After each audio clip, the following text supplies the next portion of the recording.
السلام عليكم أصدقائي الصغار والكبار، رمضان كريم.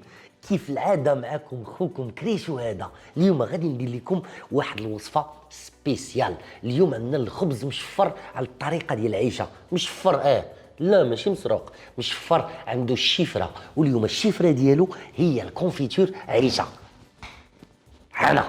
هذا ديال التوت. اليوم غندير لكم به واحد لاصوص هائله، تاكلوه في الفطور ولا في السحور كيف ما بغيتوا. وبالنسبه للناس اللي كيخيطوا يا سيدي حتى نتوما تقدروا ديروه في الكوت تاع ليكول. تبعوا كريشونا غنوريكم اش غنديروا.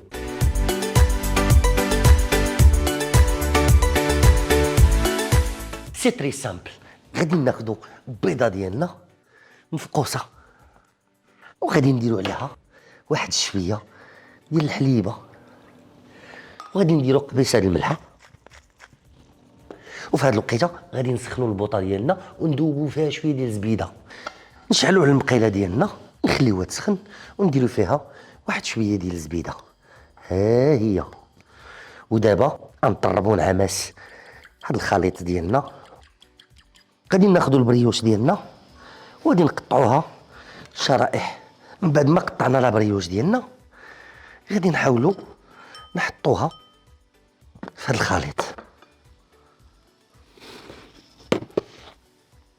تشرب شويه هاد اللعيبه هادي. من بعد ما شربات غادي نحطوها ديريكتومون في المقيله ديالنا بحال هكذا. بعد ما سالينا هادشي غادي نبقاو نلوحو ليه طريفات ديال الزبيده باش تحمر لينا القضيه بحال هكذا.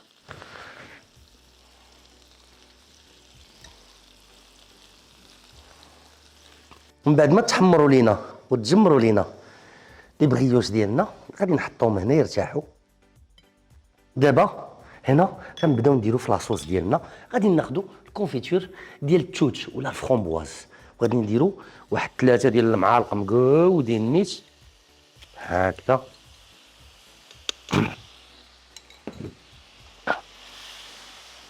وغادي نزيدو عليهم الفينيغ بالزاميك باش نديرو بهم واحد لاصوص سبيسيال. غادي نخليوها تعلك مزيان. ودابا غندريسو في الشهيوه ديالنا.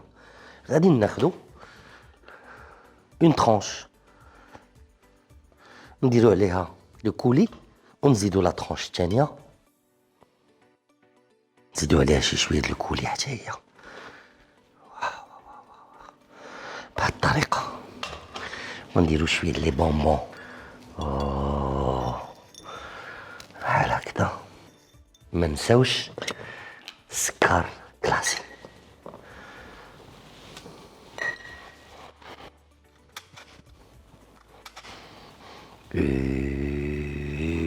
هذا الزوم بالمقلوب اخر لمسه.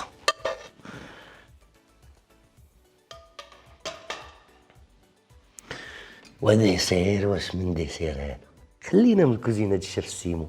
هذا الشيف كريشو بالوصفات ديال العيشه ديال رمضان، وديما في كوزينة كريشو غير بالقليل نعيشو.